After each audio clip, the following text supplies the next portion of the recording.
Hello, my name is Luna, and you're listening to Infinite Souls, a podcast for that real talk about consciousness, spirituality, and realizing our infinite potential. Mucho, mucho love and light. Hello, hello, Infinite Souls. Welcome to another podcast. I have another lovely guest today. Her name is Hannah Holladay. Can you say hi to everybody? What's up? Hi, everybody. Yes, you guys. Hannah is an amazing sound healing practitioner, and she also does meditations. So Hannah Holladay facilitates energy and sound healings and meditations, and she focuses on helping people reprogram their subconscious mind. She helps them create new life patterns in their lives and practices quantum healing. She does this all to help people shift out of their old cycles and stories. And she works with people both individually, virtually, in groups, and she embodies all of these good stuff and shares it with the whole entire world. I met her on TikTok, and I hope that you guys get to know her a little bit more. Hi, Hannah. How you doing today? Hi, Luna. Thank you so much. I'm so excited to connect with you and your energy. I love you so much. So I'm very honored to be on your podcast. Thank you for Yeah. having me. Thank you for being here, Hannah. I love you too. You're honestly such an amazing being, and I can't wait for people to get to know a little bit more about you if they haven't already heard about you. So, before we do get into the show, as usual, let's do the icebreaker question. All right, get ready for it. Here it goes. What are you grateful for? Ooh, what am I grateful for? I am grateful for my health. We're going to go with that today. I'm grateful for my health. Yeah. Sometimes, in this, especially for myself as someone who's so in my mind and like so spiritual, sometimes I feel a little bit disconnected from my body. So today I've been really focusing on just being in my body, feeling my body, and just so grateful to be connected to the earth. So today I'm grateful for this body. Yes, I love that. As you were saying that, I just got chills. Because it's like it's so true for so many of us who are empaths or who are on a spiritual type of journey, or who have been for a while, to be in our head a lot or up in the higher chakras, right? You're in your crown and you're, talking to source and guides and all that stuff. And we forget to ground and be in our bodies. And I think that it's very important for us to do that right Oh, now, especially. I feel like all of us are being called to connect back into our bodies. yep. I know that you did some fasting just recently, right? Yes. How was that? Yeah, yeah. So I'm on that kick right now. I've played around with intermittent fasting quite a bit over the last several years. My body really responds well to that. And my body definitely called me to go on like a full cleanse. So I was eating for probably almost a week only fruit. Then I started to incorporate some vegetables. I was going only fruit, only vegetables. And that was for about 2 weeks. And now I'm incorporating some other things. But it's just time. I think, especially if you're in kind of the spiritual realm and you channel a lot of energies. I know you do Reiki healing.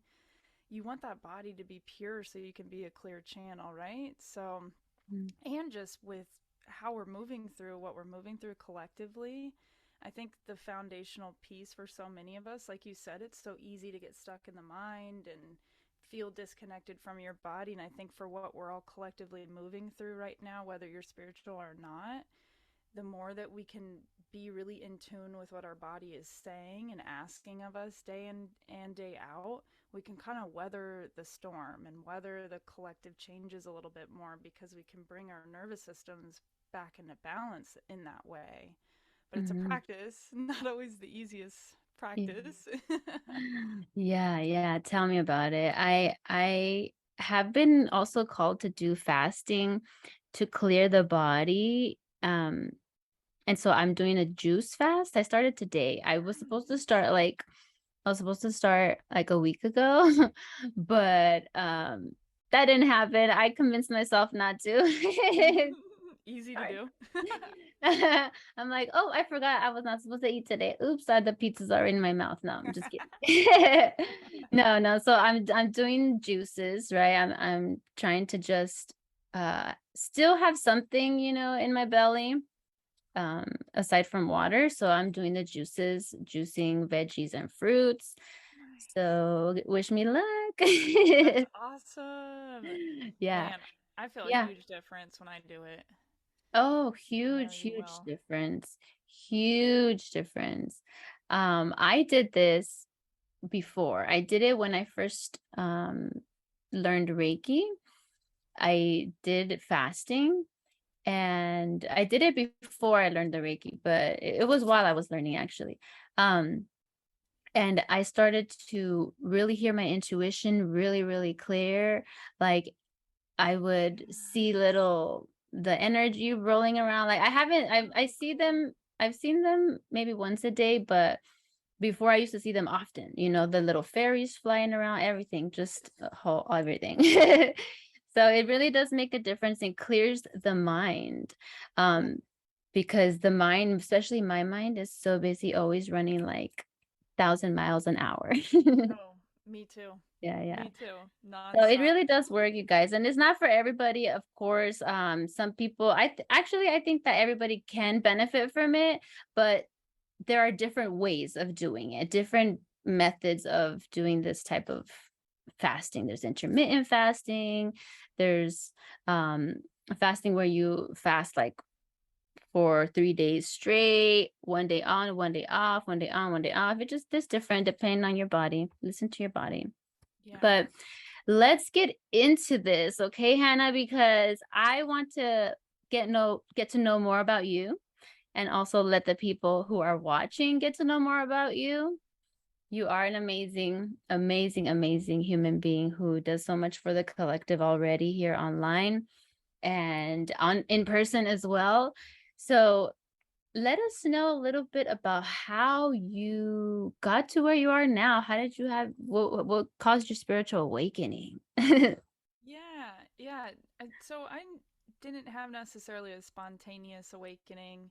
I grew up in more of a spiritual home, so I was always very comfortable with spirituality, talks on consciousness and the ego and all that was just kind of normal for me growing up.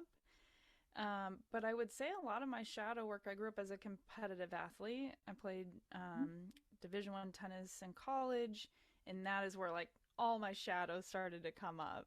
I've lost so many competitive matches where just I got in my head, or Mhm. my body was just responding in a way where now reflecting back and it's like, oh, there was just a shit ton of unworthiness there. I didn't really believe that I was worthy to compete at with these higher level athletes, and then of course that expanded out into every other area of my life. So I've done a ton of shadow work.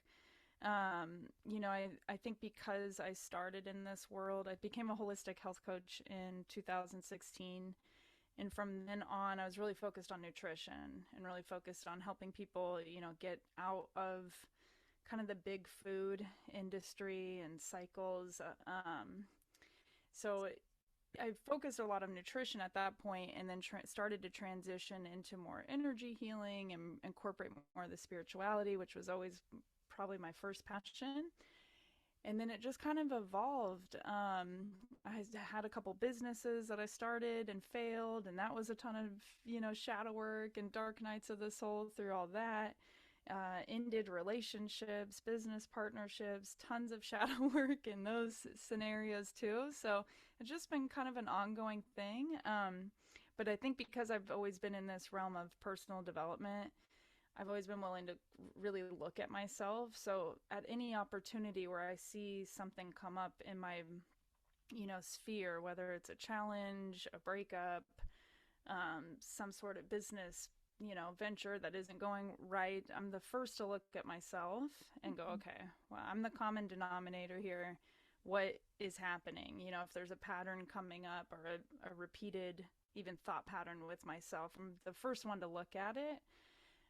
So I've, been very comfortable with shadow work and with going into the darkness, even though as very as uncomfortable as it is. It was never a comfortable thing. It took many years to get to this point, but um, yeah. So at this point, I'm still learning, still evolving, still working through my own stuff, and I think fine tuning what it is that I feel I'm here to do and the ways that I'm here to serve, and ultimately where I'm at right now. And I think with where the world is at right now, connecting with people is really where my passion is right now. I'm bringing like-minded people together and creating these in-person ceremonies and gatherings where we can heal, we can connect, we can bring back more of that playfulness. I feel like we all just need to get out and play with each Yeah. other right now. Like it's time, right? Yes. Yes. Yeah. Absolutely. I love that. So you've been connecting more with people. You do sound baths, is that correct? I do sound baths. I incorporate some sound healing. I incorporate energy healing, quantum healing into my meditations. And I was doing that after COVID, mostly online. So I Mhm. started doing these meditations live on TikTok right at the beginning of Yeah. the pandemic. And I went every day, live every day, 9 a.m. for 3 months during the lockdown. Did that for 3 months Wow. straight. It was cool because we got like a really cool community going.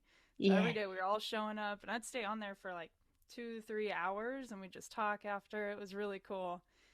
Yeah. Um, yeah. So then from there, I kind of stayed in the online space, but more recently, probably the last 2 to 3 months after my last Dark Night of the Soul, which was this year, my biggest takeaway was I got to get out and connect with people. So yeah, to answer your question in a long way. Yeah. Oh, no, amazing. Please. That's beautiful. That's so, so beautiful. Yeah, I remember seeing your meditations, and your meditations are lovely. Just want to say that Oh, thank you. really helped me also get into that routine, to do it every day in the morning. So thank you for that, Hannah. Yeah, of Now course. you did mention your dark night of the soul that you had recently this year, right? I think that Yeah, we all have been going through a lot of changes and shifts collectively and individually as well. So, if you are open to, I would like for you to share your dark night of the soul for anyone who needs some inspiration how to navigate through that. sure. I think the most important thing to understand is once you start on this path, you don't just have one dark night of the soul. And I think for people who are first awakening and they really go through that first dark night, it's like, okay, I made it, here we are. And it's almost like you have to Yeah. buckle up and get ready for the next one. But it does get easier because you start to understand, how to work through it and how to move through it. So, anyways, having said that, so this past year, or this past one, which was in the springtime, I was doing a lot of channeling, a ton of meditating. I'm really starting to do connect to a lot of different in the spirit realm, essentially. So connecting with a lot of spirit guides, and this is what I do. I work with people. I connect with their spirit guides. I channel through messages and energy healing for them. So I was starting to do a lot of that. And over the course of, and I was also doing a ton of healing on myself, clearing past life trauma, tons of quantum healing on myself. So it was it was an extensive period of healing that I was doing on my own and in solitude. And I spent probably about a month in my own space, healing, meditating, healing, meditating, healing, meditating. And that it became imbalanced. Mm. So I started to get a little too stuck into, like you said earlier, the higher chakras. So lots of meditating, lots of channeling. I'm in the third eye and the crown. And what ended up, I think, ultimately happening looking back at it is I became a little too ungrounded, wasn't in my body. My heart and my mind weren't fully connected. And I wasn't in community. I was just alone. Mm. So I think ultimately, and what ended up happening where it got really scary is I was starting to, hear conversations in my head. And I'm like, okay, are these guides, which is a normal thing for channelers. You really have to fine tune that channel. Mhm. And you have to be grounded in your body and mostly connected to your heart, I believe. Yeah. And I think it just started to get a little bit distorted, to put it simply. So it created a little bit of fear in me, and I started to think, okay, am I crazy? Have I lost my mind? Is this a psychosis? What's going on here? So Mhm. so I put it all away. I said, okay, I'm not meditating, not channeling. Finally, one day I was like, I snapped. I was like, okay, we're done. So I took a pause on everything for about a month or two, reached out to a bunch of people, got back into my community, started grounding. I was also fasting a ton at that time. So I was like, okay, we're just gonna eat a bunch of grounding foods. We're getting back. I'm on this planet. I'm in this 3D reality. Yeah. But it was ultimately a real gift. There was so much learning through the whole process, like infinite amounts of things that I gained from that whole experience. And I would say the biggest takeaways were the need to stay grounded in your body, especially as you're going through a spiritual awakening.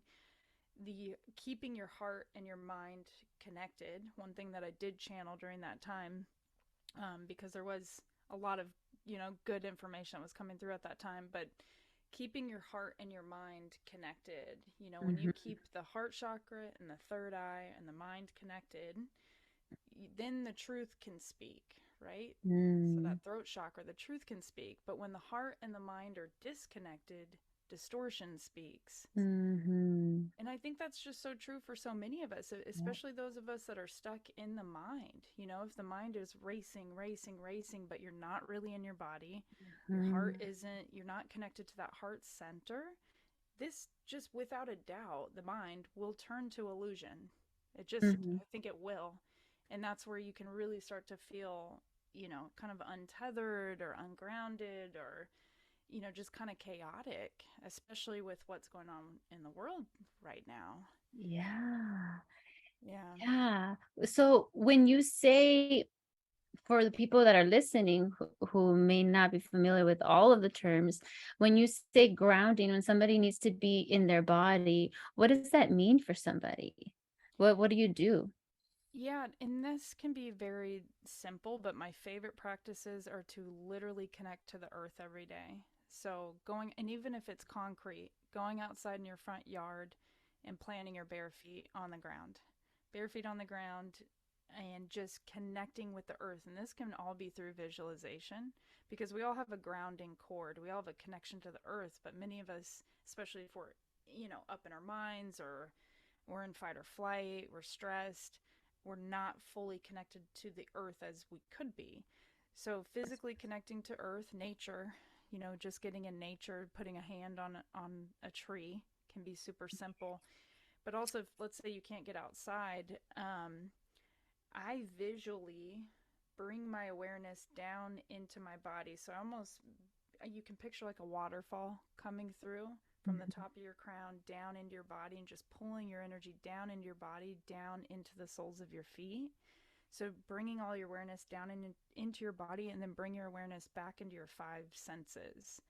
So it's, you're saying, okay, what am I touching? I'm touching my body here. What am I seeing? I'm seeing this cup in front of me. What am I smelling? Smelling my candle. What am I tasting? So just coming back to the five senses Mhm. is one quick way, especially if you're in a really heightened, stressed state. That's a simple hack if you're having a lot of anxiety and feeling out of the body. Yeah. Yeah, yeah, I love that. Yeah, it's really important. I go and hug trees. I Yes. go hug the trees in my neighborhood. My I neighbors love probably that. look at me like this crazy girl. Oh no, I'm a tree hugger too. Actually, Yeah, I don't care. I I was ain't got doing no that shame this in my weekend. game. Yeah, yeah, exactly. Exactly. It's like y'all should be too. Let's go. Yeah, come over here and ground with me. Yeah. So a lot of people, I'm sure people have heard of this, but they do mention that sometimes spiritual awakenings can be very similar to psychosis, right? Mhm. To psychoses, because You're awakening all these abilities that are outside of your five senses, which means they're unseen, right? We are not familiar with them. Religion and society has said that these things are bad and they're scary, and movies have said that they're scary. So of course, we start to feel that fear. And I like that you mentioned, that you did take time off, um, just to gather yourself, to be with yourself, a time off from your spiritual practice, because it's Mm-hmm. also important for us not to get attached to the spiritual practice as well. Yes. Attachments can come in a seemingly positive way or in a more negative way where you see them right away, right? But yeah, too much leaning on something outside of yourself, even spirituality, um can be can I don't want to say completely harmful, but it will definitely unbalance you a little bit. Yeah. Yeah, for sure. um I know that one of the things that comes with a dark night of the soul is what people call the void, or Mm-hmm. the in between, which is when you have said goodbye to the basically the old you, right? Like the old you has quote unquote died, or whatever, and you are mourning that old you and that old life. And so now you're not that old self, but you aren't the new self yet. So you're in this space, and there can be some heavy feelings and emotions in that space. And I have had some friends recently going through this saying like, I've had these really negative thoughts come by, like I don't know why I'm feeling this.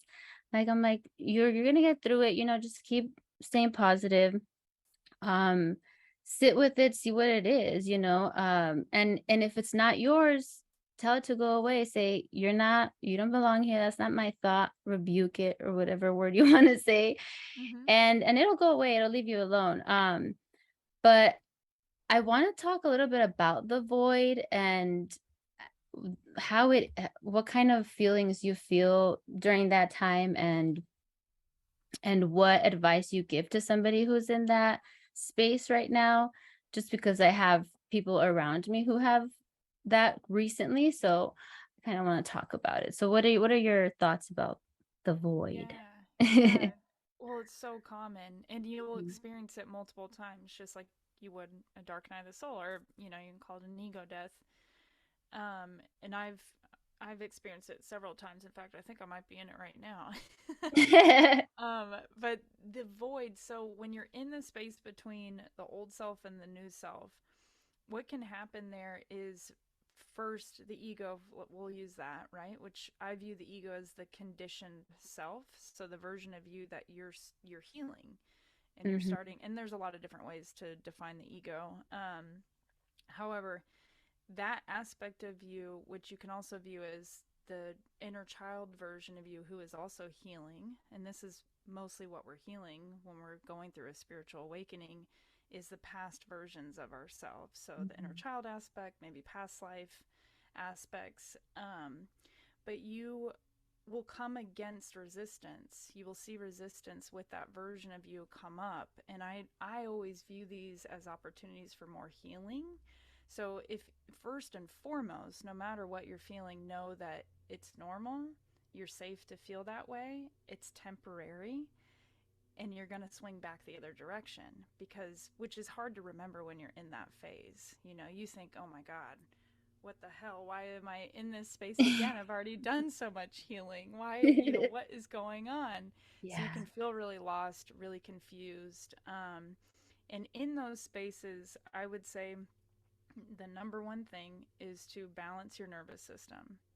So, nervous system regulation practices, that can be breath work, that can be cold plunges, that can be getting in nature, that can be spending time off of your phone as much as you can, that can be connecting with community or friends who make you feel good. That can be, reading a book. It's a little bit different for everybody, or listening to music, dancing. but the practices that really bring you back into your body, that feel good in your body, and bring you out of your mind. So, nervous system regulation practices, you can Google that and just see what practices speak to you. That is number one. That I don't think enough people, especially, spirituality is starting to trend, especially spiritual awakening, that kind of Yes. TikTok realm, Mhm. which is awesome. It's because, people are really awakening, but I don't think people talk about that piece enough, because your nervous system, your spiritual awakening process is a healing process. Mhm. Those two go hand in hand. You can't not have a spiritual awakening without healing, because that's what turns into the psychosis. Mhm. Can turn into a psychosis if you're not focusing on your healing and your Mhm. mind body connection and keeping the nervous system Yeah. regulated. So, nervous system regulation, staying in the body, grounding practices. And then, second, I would say nurturing your inner child. So, connecting with that younger aspect of you that you're likely healing. So, it could be the younger aspect of you that maybe has felt unworthy, or hasn't felt lovable, or hasn't felt like she or he's been seen enough or recognized enough. And really nurturing that aspect of you as you see that wound come up and present itself. Nice. So, those practices are a little bit unique to each person, but really the childlike curiosities. Um, and, well, I meant to say, let me back up, I'll get to that. Um, the practices that first, I have an inner child healing meditation on my YouTube, which a lot of people have really resonated with. And that is just a simple practice of visualizing yourself at that age or at a younger age that you feel too, and just connecting heart to heart and just reminding him or her, you are safe, you are loved, I am here for you. And then opening up that dialogue with that aspect of you, which is going to feel a little unusual at first. But the truth is, time is non-linear. So, we still hold these traumas and these wounds until we heal them. So, these aspects of us are within us, and the more that we can connect with the aspects with those aspects within us, the more that we heal. And so, connecting with that aspect of you, asking what him or her wants. Maybe that day your self care practice is getting ice cream, or is drawing in a coloring book, or is, jumping rope, something that you used to do as a kid. But the really simple practices that bring you back into that playful state, the things that you did as a kid, as you're going through this whole, death process. Yeah. Yeah. And then the third piece, just so I can touch on it, in that phase where you're in between the old and new self, you're going to notice that your desires are likely going to change. The people that you surround yourself are likely going to change. You're going to feel called to not probably hang out with the same group of people. You might feel drawn to change your careers. You might feel drawn to change your looks. So, in that, if that's where you're at, explore your curiosities, make playfulness a priority, and let yourself explore all the things that you want to do. And that could be trying a new workshop, trying a new class, following different people on TikTok that you feel inspired by, making a Pinterest board of new things. So just letting yourself continue to expand by exploring, because it's really easy to get stuck in the old cycle again, especially in that void space. So you want to Mhm. keep expanding, keep exploring. Mhm. Yeah, yeah. I totally agree with everything, because you really can get stuck in that, in Mm-hmm. in the void. You can get stuck in the void if you don't continue to explore and expand and learn yourself. What you're Mm-hmm. doing is learning yourself, getting to know yourself, your true self, who your soul is. And so that can be daunting. Mm-hmm. It also happens when people, for example, let go of habits. Like me, when I stopped drinking, I've been sober like 2 years. Well, not completely 100 sober, but like maybe one drink like a month or something. I don't know. That was before, but now I'm completely sober. But when I first stopped drinking, um, I had another dark night of the soul. It didn't last as long as my first one. Um, but I felt the void. I didn't feel so much the darkness, because sometimes it's like you feel this dark night of the soul, like bam, right? It's like you hit rock bottom or something. And then you get into the void because you're passing through, and then you're going to come out the other side, right? But I didn't have that dark night of the soul. I just went straight into the void because I just completely stopped drinking, and it was something that was easy for me. Um, and I I didn't know who the heck I was. Like, I didn't know myself at all. I I didn't even know how to be around others. And so I started to also recluse and stay away and stay in my home and not go out and do meditations and all the healing on my own, try to do it all on my own, right? And then that's when I realized, okay, well, I actually need others. I actually need a community. I do need people.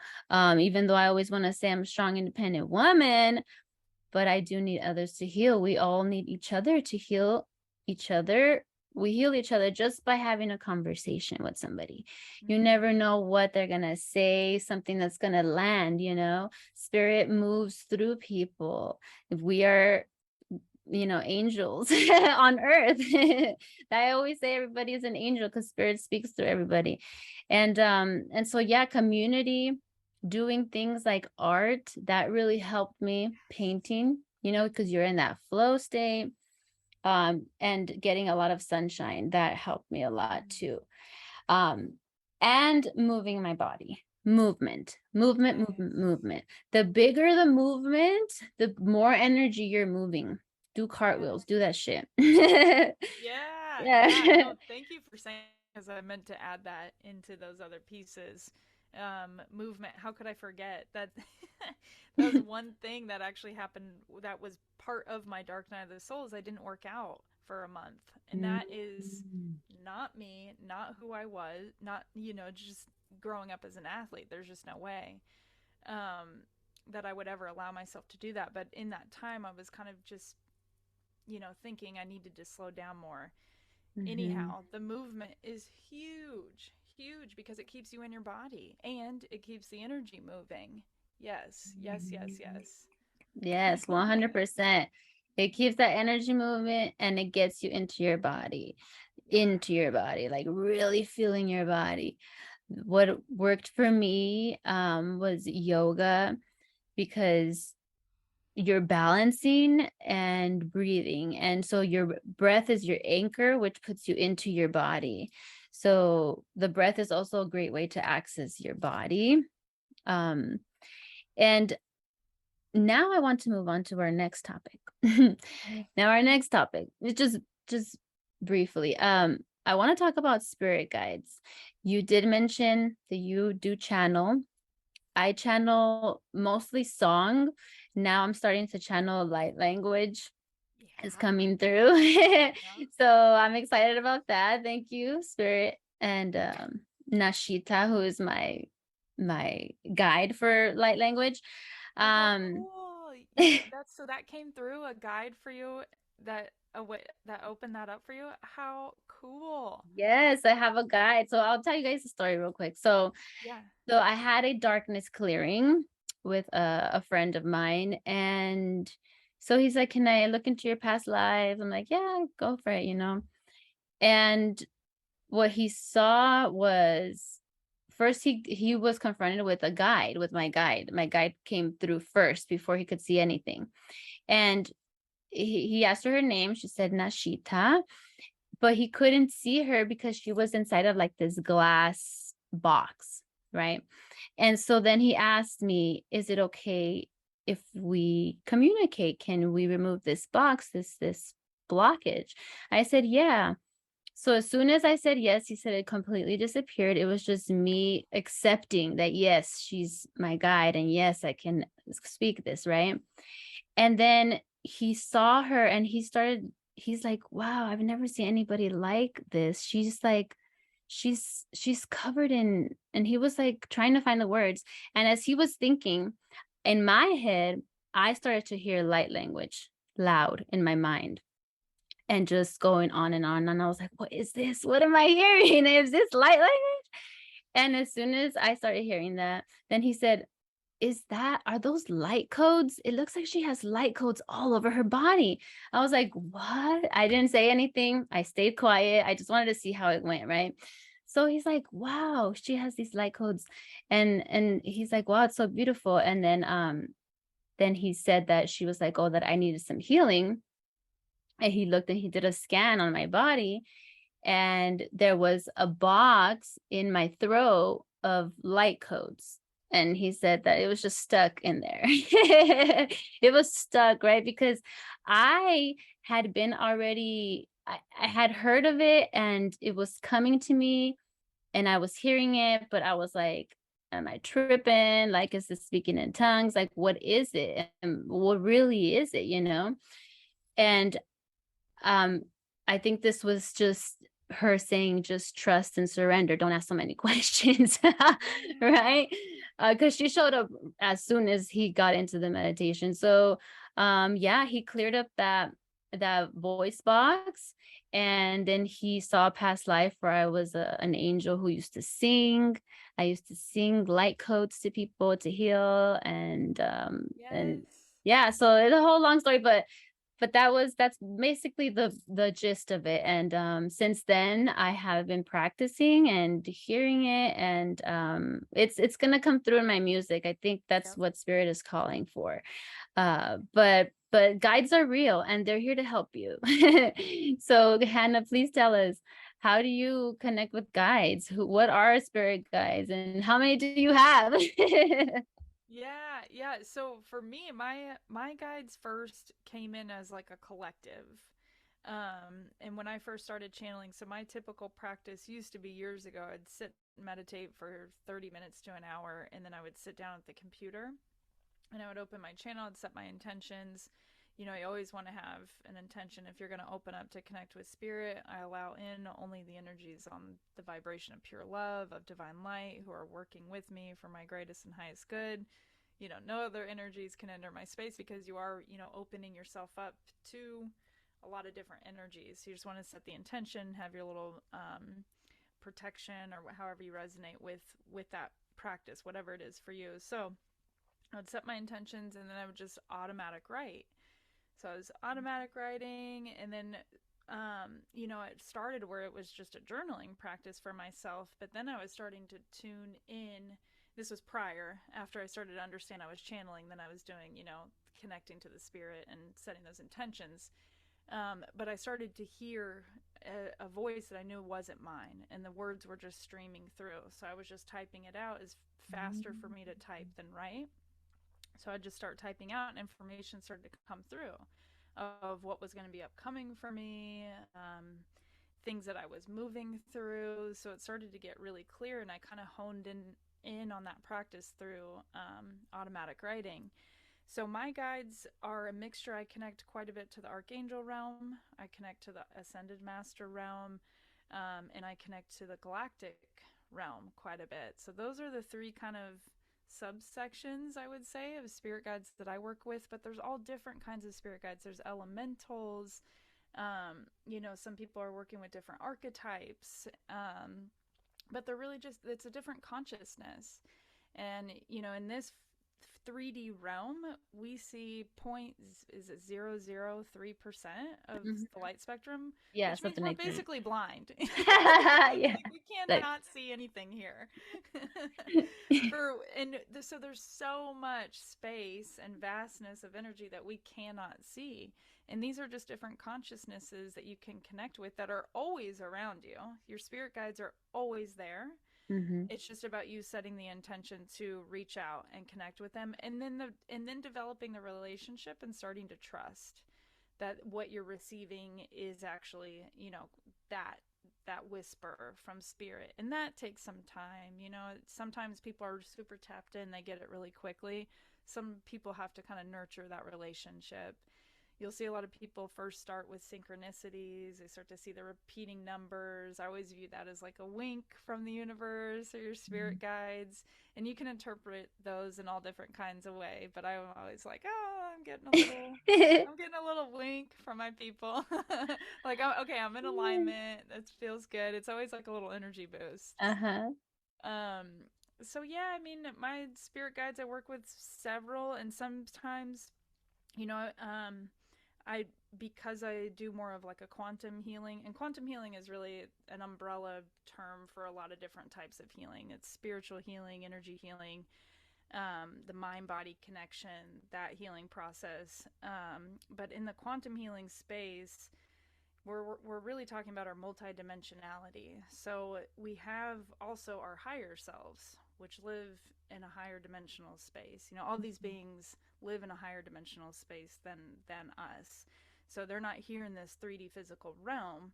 They're just in a space where we can't, you know, physically see them with our eyes, but they exist. All these dimensions I perceive are for the most part stacked on top of each other. So they're right here. They're connected with you.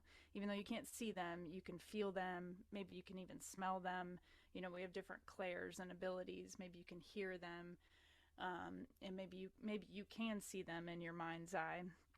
Um, so now I lost my train of thought with that. Oh, with the multidimensionality. So when you're connecting in, as I've started to awaken more, you have different aspects of you, and I've started to connect. As I've evolved, I've started to connect to new aspects of me in different dimensional spaces. Mhm. So I've connected quite a bit to a Syrian aspect, to which is a galactic aspect.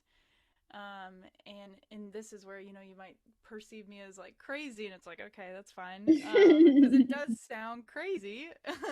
But people would be surprised. A lot of their spirit guides might be galactic, you know, they Mhm. might be from a different star system, which Yep. you just have to kind of accept that we know a lot less than we think we do.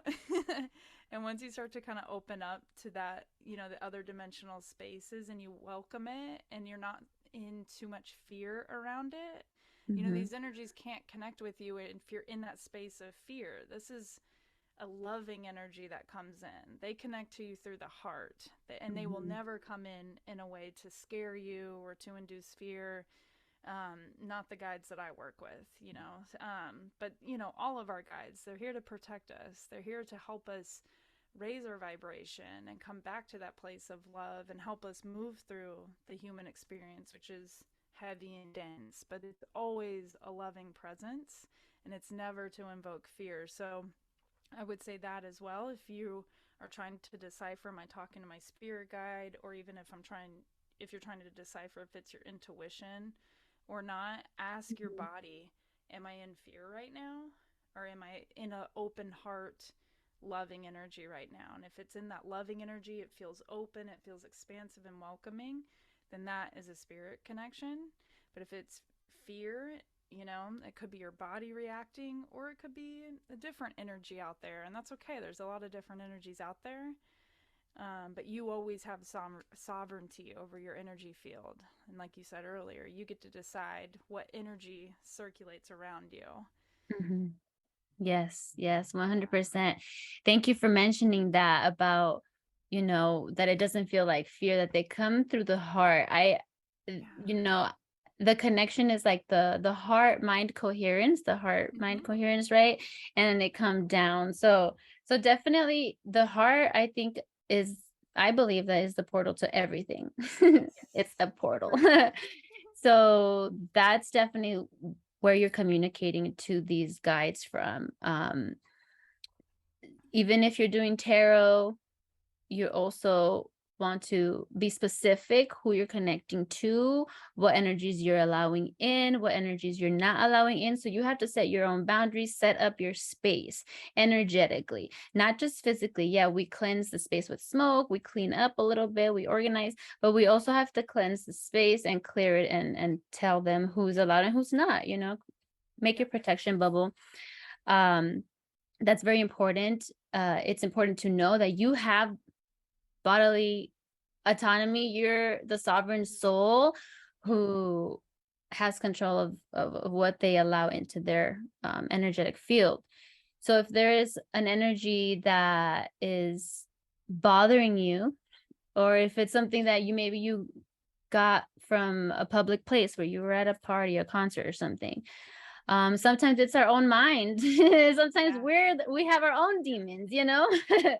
So if I'm the bad energy, then she, you know, then you have work to do, right? Yeah.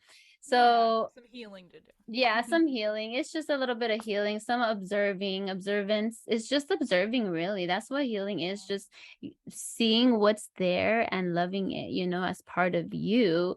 Yep. That's all it is, you know. And I have some people who, once they start getting into their psychic senses, they'll message me and they'll be like, hey, you know, I was going to bed and there was like these dark shadows like at my door or something. I don't know what to do. And I just reassure them, you know, you're safe, you are in the body, they don't have a physical body, you know. So you tell them, hey, you're not allowed, like, this is my home, I only work with those beings of love and light, and only those beings are allowed into my field. And it worked for her, so it works for everybody. It honestly works for everybody. It just, that's how it is, you know.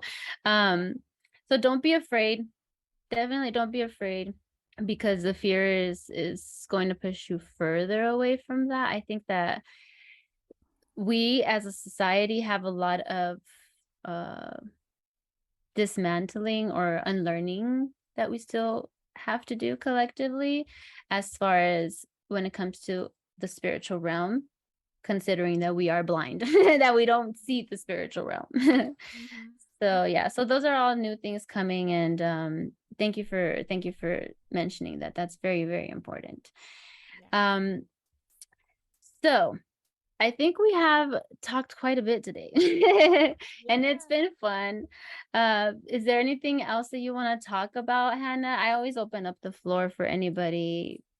I mean, whoever's on, whatever they want to talk about, anything special. I loved hearing your story about the light language. That was so cool because that's opened up for me too. And it's definitely a little bit like, oh, okay, we're going there. Yes. um, but what I was going to say, and I feel you're so connected to Egypt and to the Isis energy and the Hathor energy. And they would sing to open up portals. So it makes sense that that light language is coming through for you because I definitely think you're going to be singing. I mean, your singing is already light codes, but now it's like another flavor of sound frequency and sound healing. And that's what light language is. It's quantum healing. It's sound currents for healing. And sound, I think, is one of the most powerful healing techniques. So it's so Mhm. amazing that we're all starting to remember this ancient ability. This is an old practice that goes way back, of using the voice and using sound vibrations. So I just think it's so cool. I loved hearing that. Yes. Well, I'm happy that it's coming through for you too. That, you know, it is a little, I was a little apprehensive at the beginning, because you do think like, well, are we doing this or what's going on? Because you're like, I don't want to be just sounding crazy out there, you know? I know. I But know. who cares? Call me crazy. I'm crazy. Exactly. Exactly. Exactly. If you're crazy, I'm crazy. I take it as a compliment. I always tell my mom that I'm crazy, and she says, no, you're not crazy. I'm like, yes, I am. And you know Oh, what? no. These days it is. Yeah, yeah. But yeah, light language, it's sound healing is definitely the most powerful way, for me at least, of healing. And I think that for us, it is that way. It's just because it's a vibration, you know, and we are a vibration. We are vibrating, even though it looks like we're sitting still. Um, so yeah, everything is vibration, and these frequencies penetrate your body and your cells and go into every part of you. I mean, we are made up of water. If you see water and you put sound to it, it's gonna vibrate, right? So you're Yep. getting all of this into your body. And that's why I got into sound healing as well, because when I first started awakening and doing my healing, I started with frequencies. That's what I started. Cool. Those are the kind of meditations that I started doing. I just went Yeah. straight to frequencies. Yep. and and I cleared so many things. Trauma, sexual abuse to abandonment issues, everything. I was able to transform my life to what I wanted it to be. I still, obviously, I'm always growing and always wanting to change. My life is always changing, for at least for me as a Scorpio. But I think that us in general as human beings, change is actually the only constant here on earth. Yes. Because everything dies and reborn and everything. So it's a beautiful process. But I did want to mention one thing. I'm happy that you brought up Isis, Yes. because she came up in my reading this morning. Of That's course. funny. Of course. Of course. I Of love course. it. Of Love it. course. So we're Yeah. saying shout out to Isis. Shout out to Isis. And in fact, I think she came through in our live. Either we mentioned it. I am very connected to Isis. That's another uh, guide that I That's work another with. guide. Yeah. So Isis would that be just, it's a spirit guide? What do you consider that? Earthly, elemental, like it's just That's a good like a goddess? question. I mean, yeah, the goddess. So there's Yeah. the whole divine goddess archetype, and there's many of them: Kuan Yin, Mary Yeah. Magdalene, Mother Mary, Yeah. Green Tara, Isis, of course. A great book is the Sophia Code. Have you read the Sophia Code? Ooh, no, I have It's a good one. not. Yeah. Bunch of goddess activations in there. But yeah, she's a goddess known as the Great Mother. Huge, obvious ancient Egypt connection there. And I think you've Yeah. got some past lives going on there. Priestess Yeah. energy. Okay. Thank you. Yeah. Yeah, I'll take it. I'll take it all. I take it. Oh my gosh. All right. Well, Hannah, I am so blessed and grateful to have had you on today. And I wish you nothing but the best on your healing journey and on your career and your success on TikTok and everywhere. And I can't wait to meet you in person, to get to hug you. And hopefully we can do a sound bath together one day. Yes, let's do it. I'm so down. Thank you so much, Luna. I so appreciate you. I love you. I love your work. I'm honored to connect with you, and I would love to do a sound bath with you. Let's get that going. Let's do it. Let's do it. Let's All do right, it. people, you heard it here first. We're doing a sound bath. Heck yeah. LA Oh my area, God. perhaps? LA area. Yes. Okay. Come over here to LA. Yes, Hannah. Let everybody know where they can find you. Where you have Instagram, TikTok, everything, right? I'm on Instagram, TikTok, and YouTube. My meditations are on YouTube, and I have a podcast, and it's all my name for Instagram and TikTok. TikTok, it's Hannah Holladay, Hannah, and then my middle initial L, and then Holladay, Holladay. Yes, Hannah Holiday, everybody. Thank you so much. Until next time, mucho, mucho love and light. Thank you. Bye.